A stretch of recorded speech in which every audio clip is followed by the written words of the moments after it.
Broadcasting from the business capital of the world, this is the Podcast Business News Network. I'm going to tell you right now, we're going to talk about a lot of different things here. This is almost like a buffet of insight. We'll call it that.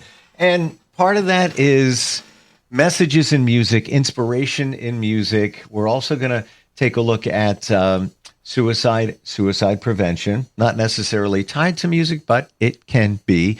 And even that through the eyes of parents. And she is well qualified to do all of that, runs an amazing mental health center in Massachusetts. She and her team help so many people every day, every week, every month, and certainly hundreds, thousands in a year. It's called New Beginnings in Massachusetts. And it's so great to have her back with us. We're going to talk music and more. Diamond of the Decade, she is. Sherri Alexandrovich is back with us. How are you doing? I'm doing great. How about yourself? Fantastic. And it seems when we got together, I think it was a week or two ago, you had shared some poems. I had no idea that you like to write poetry. There's so much for us to pull from that poetry and insight. Beautiful stuff. And then it reminded me of music and some songs. So I shared a couple of lyrics of things that inspires me along the way there. And it sounds like you looked into one of the songs I shared. I did, yes. So, the song was In a Big Country. And one of the lyrics for me that has just been so profound was, because it's happening doesn't mean you are discarded. And that for me really resonated, because the impact of that word on so many levels, if you think about anything that's ever happened to us that's been traumatic, none of that means that we are not worthy. None of that means that we should be discarded. And none of that means that we are at fault. And so I think that so many people feel guilt, shame over things that have happened to them, especially if those things have happened by family members or by people that we've loved, or we've been told that the reason that it's happened is because there is something that we've done that elicited that. And I think that children specifically really carry that with them. And if we're thinking about how individuals internalize things, those words are so impactful. It doesn't mean that you're discarded. I really have carried that with me for the last few weeks. I got you on that. And that's when that part comes up in the song, and it's In a Big Country by the Scottish band Big Country. Came out in the 80s. It was a top 5 hit. Really their only hit. When that part comes up about halfway through the song, it's sort of like where they break it down. And there's other lyrics go there, but that word discarded, it's such a dirty word. It just, what do you discard? Garbage.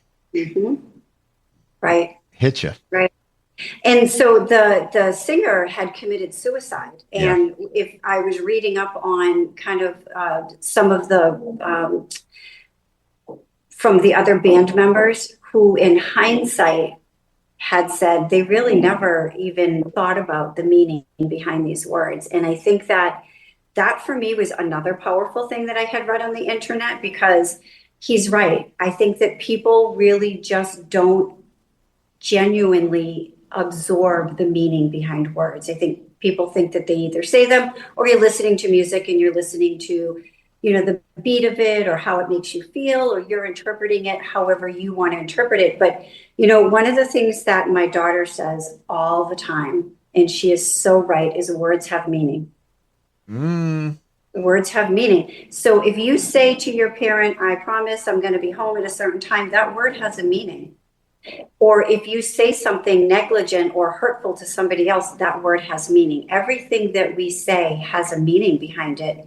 And we never know that person who's receiving those words, how they're going to personalize it, or for them, what that's going to feel like.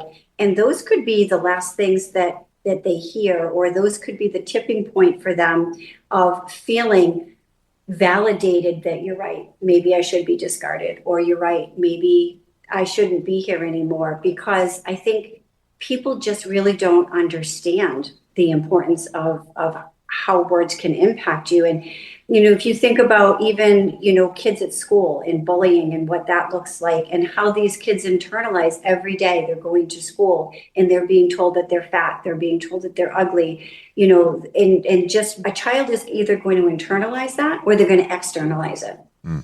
And you really don't have any way of knowing what that's going to look like for them until you start to have those open conversations and be able to help them to understand that sometimes people say mean things and sometimes people say things that doesn't mean that they're true. Words have meaning, but it doesn't mean that they're accurate. And I think that's an important message that everybody needs to hear.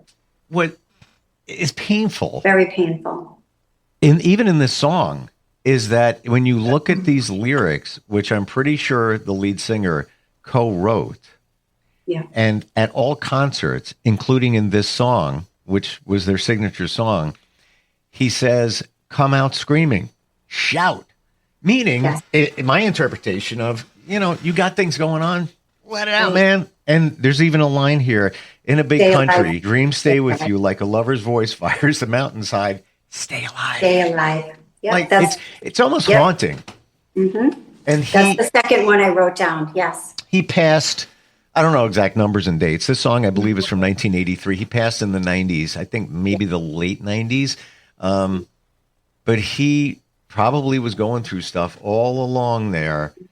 And here, stardom with this song, it was huge, especially a lot of Scottish bands don't go worldwide with big hits like this one did.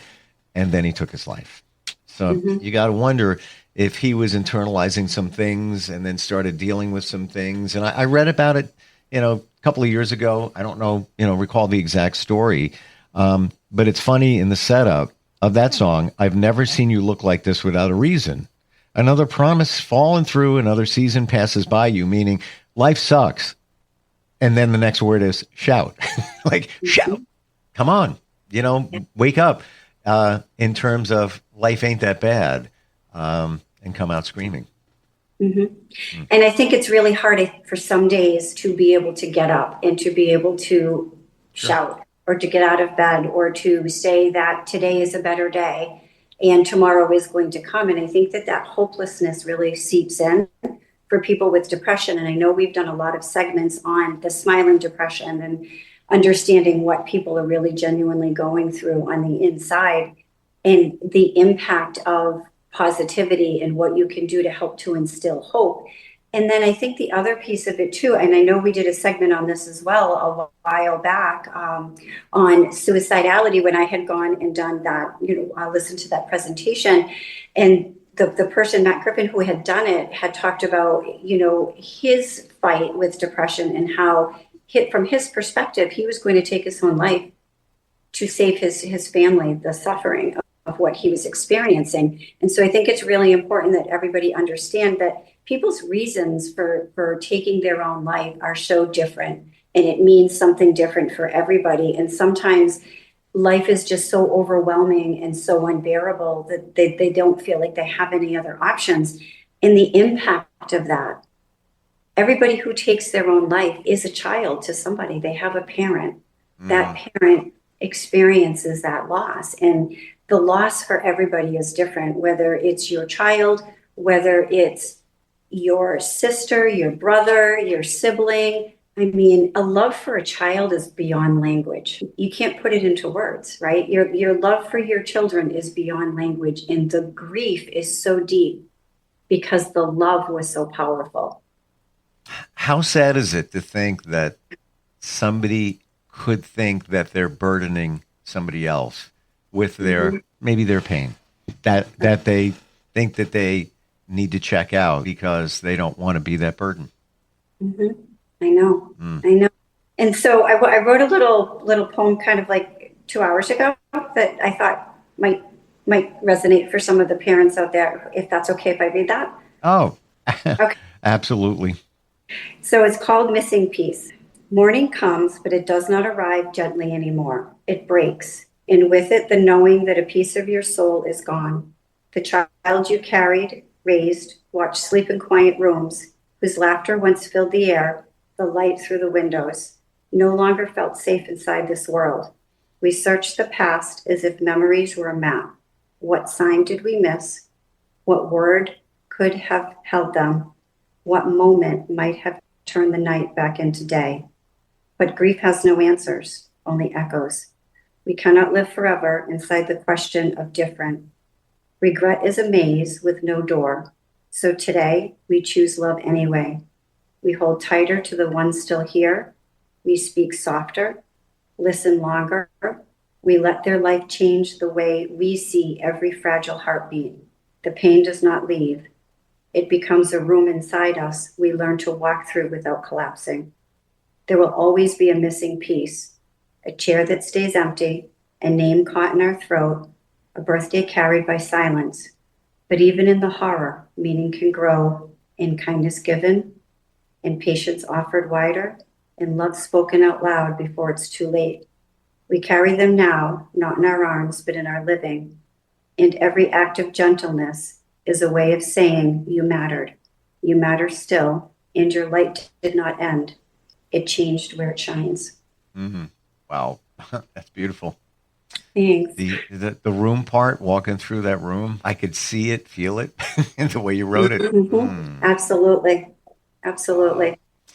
So I think it's important to understand that everybody has these experiences, and to be kind and to be gentle. And, I have, unfortunately, a couple of friends who've lost their children, not all to suicide, but different age ranges and different reasons or causes for their death. And I think one thing that is important for us to all understand is that everybody's experience with this is different.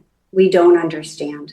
Two parents who lost their children for the same cause still have their own different experience. And I think that in moments like this, we want to be able to be empathetic, and we want to be able to give a hand, and we want to just be a listening ear. We don't understand. So telling a person who is grieving or who just lost a child for whatever the reason, whether it be suicide, whether it be an accidental death, or whether it be an overdose, because I have friends in all of those scenarios, and their grieving looks differently. And it is not our job to tell them what we need. I'm sorry that happened to you, or, it should be the question, what can I do? What do you need? Because we don't know what that other person is experiencing, and we don't know how they feel. And a love for a child, you cannot put it into words. I mean, you think about, I know you're a dad and you have children, and can you imagine? Those are experiences. I almost don't want to hear you talk about this anymore, but we need to, because we put ourselves as parents in that position. Like, what would I do? What would it be? And I can't even imagine it when it is suicide. Like that's what it is. Then the guilt. Mm-hmm. Right. So we're always wondering, what could we have done differently? And so I want to read something a little bit different here. So Sure. Here's the thing is that, so we will always wonder what could have been different. That is the nature of love. It searches for ways it could have saved, but love is not measured by the outcomes. It's measured by the countless moments it showed up. In the bedtime stories, by the scraped knees, kisses, the laughter at kitchen tables, and by every I'm proud of you moment. Grief is heavy. And so our brains are wired to always want to try to understand the why. And sometimes there isn't ever going to be an explanation that makes it okay for us. So what we can do in those moments is appreciate and love what we have here. The children that were left behind, the children that we are still working towards, and making meaning out of their death so that it has a purpose. I have a very good friend of mine who lost her son when he was 16, and every year she does a fundraiser, and with that money she does a scholarship in his name, the Blaine Memorial Scholarship Fundraiser. And so through his name, she's making moments, she's making his legacy. And every parent grieves differently. Every parent has a different way of memorializing or making their child a legacy, and that looks different. And I don't think that any one of us should judge who is doing it in what way. And some people find God and some people turn against God. And I think the important message here is we never really know what's going on inside of somebody when we're talking about suicide. I mean, I've had the unfortunate experiences of one of my clinicians. It was an absolutely awful experience that we've all had to go through because we're a smaller agency, and we all know each other and we're all intermingled. And I'll tell you, he would show up on the meetings with his baby, and you don't ever know what's going on for somebody. And what I suspect is exactly what was in that song, The Big Country, right? Wow. Just because it happened doesn't mean that we're discarded. And sometimes it's so hard for us to move past that and not have it hold on to us, because if we stay there too long, it forgets to let us go.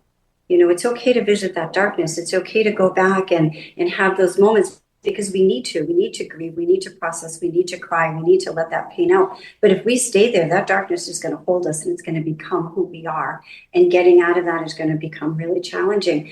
I mean, there isn't any one of us, I don't think, in this world that can say that we haven't had days that we don't want to get up, or we haven't had days where getting up or moving forward, or the flashbacks of the trauma or the PTSD that we've experienced, or being re-victimized by somebody who has taken what are your vulnerabilities and they use them against them.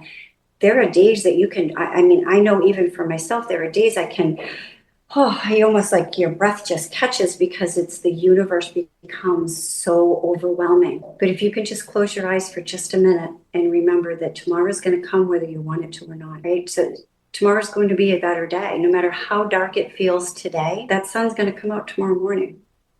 And we just have to have faith and hope that we're going to be here to see it.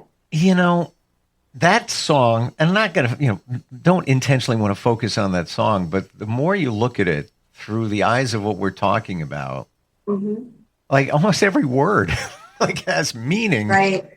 I thought that pain and truth were things that really mattered, but you can't stay here with every single hope you had shattered. So I get from that, and here doesn't mean to be a physical spot. Here it could be this place in your mind. Right. You can't just stay there. Come out screaming, move past that. But I love the fact that the song is it's real and not rose-colored glasses. And I'm not expecting to grow flowers in the desert, but I can live and breathe and see the sun in wintertime. Meaning, life can suck, but you can make the best of it, and you can see the sun in wintertime. Absolutely, you can. And, I went to a hockey game a few weekends ago with a friend of mine, and the hockey team was they had made these stickers, these pins that say shoulder check. And so the intention behind it is always check in, right? Always check in on your friends, always check in on your teammates, because you never know what someone's experiencing. And I think it's really important for suicide awareness to be bigger than what it is, because people are struggling, especially today with the political climate, especially today with the changes that are going on, with the financial struggles and post-COVID. I know everybody's tired of hearing about COVID, but let's be real. COVID has changed so many people's lives in so many different ways, financially, physically. People are having long-term COVID symptoms. People have lost family members to COVID. There's been suicide, the overdose rate, the addiction rate. Everything is imploded with COVID. And so I think now that we're coming out of the post-COVID, but we're still living in it. It's still here. This is our society, and everybody has changed because of it. People are less trusting. People are less hopeful. People are less optimistic. Yep. People are meaner because of all of those things. Yeah, I like to use the analogy, rock hits the pond, there's ripples that go out, and there's, after effects of that. COVID was a meteor hitting the pond, and, to your point, I don't think there's anybody even on the planet that didn't suffer some after effects. Even, the things you talk about, even relationships ended, things changed. Why? People had different views of things. It was the ripples, Right. Absolutely. And people met during COVID in an isolated bubble. Right.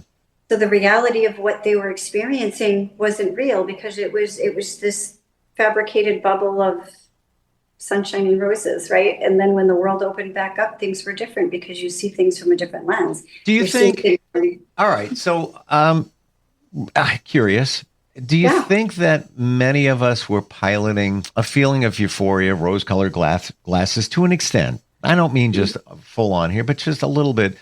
And COVID made them see what is their reality, and that's where a lot of these things changed? I think that could be a piece of it. I think it is so multifaceted, Steve, that Yeah. my goodness, we could spend 3 hours just giving, I think, different scenarios about why people's experiences were so different. But yes, absolutely. I think that is one side of it. But I think there's also the complete opposite side of what you just said as well, too, is that people came in presenting a specific way and without any outside factors to prove them wrong, who they became or who they pretended to be. They got to live in that reality for longer than they would have if the world was open and there were more outside factors. And so I think that people got manipulated, people got scammed. I think there were just so many different scenarios out there. People weren't working. They were spending their time creating all of these scams to steal from people. I mean, there are just so many different ways that COVID has impacted our society. And the sad part about it is the outfall is that there are just so many people who are suffering with depression and who are really struggling to put their pieces back together. And, last week I was actually in New Jersey. A friend of mine took me away for my birthday last week, 56. Oh, happy birthday. Thank you. So I was overlooking Manhattan, so I was kind of thinking of you, of all of you guys at the radio station there. But I was looking out onto this broken, the ice at the bottom was kind of broken. And I wrote a little poem about my experience with that. And one of the pieces in it was that I think that we need to realize that even though our pieces are broken and our edges might be sharp, we can still put it back together. It's just going to look different. Mm-hmm. But it doesn't have to be perfect. We can be a different version of who we are. And we can put our pieces back however we want them to. And we can shape and mold the edges so that they connect. They don't have to intertwine. And sometimes that version is different, better, more experienced, and wiser. And that's okay. The perception is what matters. It's the perception of what is our life. That's what gives us the hope.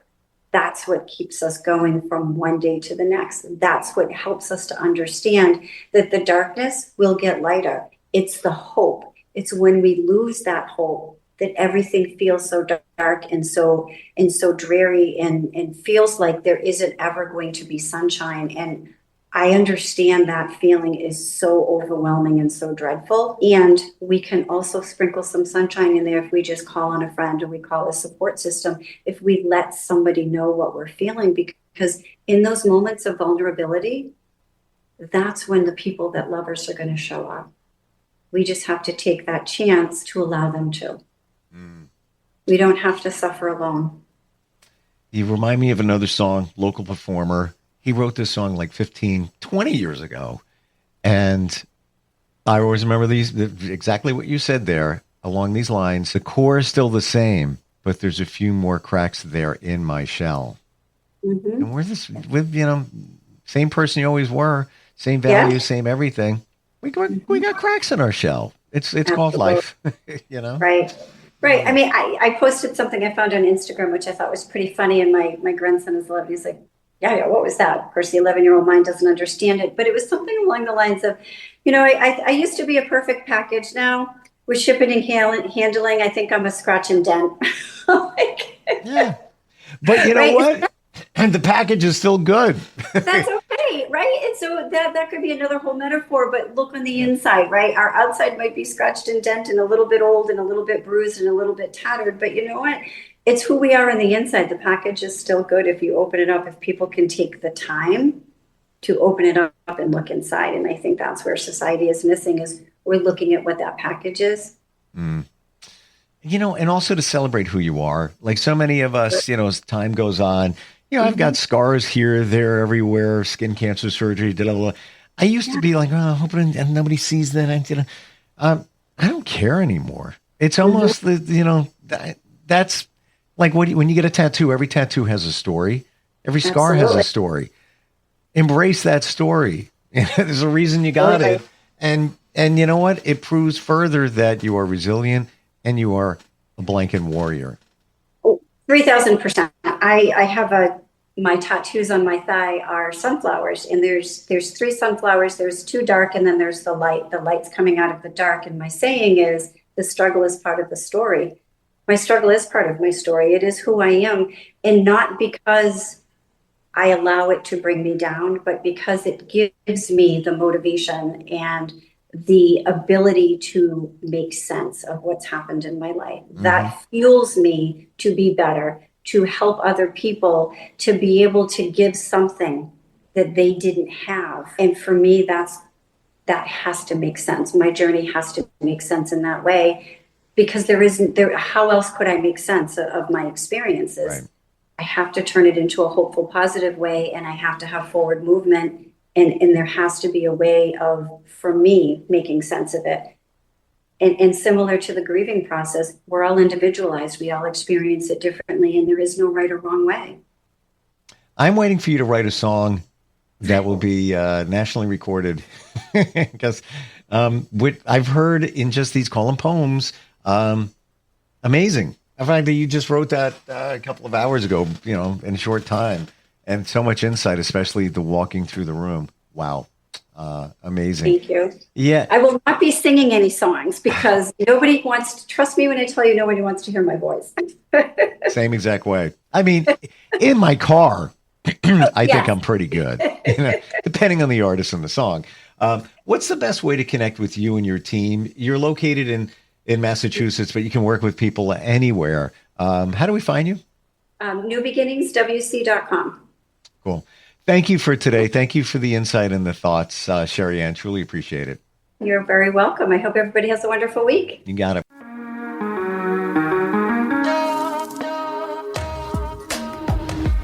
Broadcasting from the business capital of the world, this is the Podcast Business News Network. Adopt US Kids presents Multiple Choice Parenting. Your daughter just had her first breakup. Do you A, put yourself in her shoes? How could he do this to you? And for Sheila, she has split ends. B, console her. Oh, sweetie, this is going to happen a lot. 4, maybe 5 more times before you get married. C, take charge. Got to get this all straightened out. Give a little talking to, man to man, mano a mano. Hey, Steve! Is now a good time? No? Okay, no problem. Bye. Or D, help her find a new boyfriend. I know a great place to meet boys. The internet. Nice, single boys. Never mind. How about some ice cream? As a parent, there are no perfect answers. But you don't have to be perfect to be a perfect parent. Thousands of teens in foster care will love you just the same. For more information on how you can adopt, visit adoptuskids.org. A public service announcement from the U.S. Department of Health and Human Services, Adopt U.S. Kids, and the Ad Council.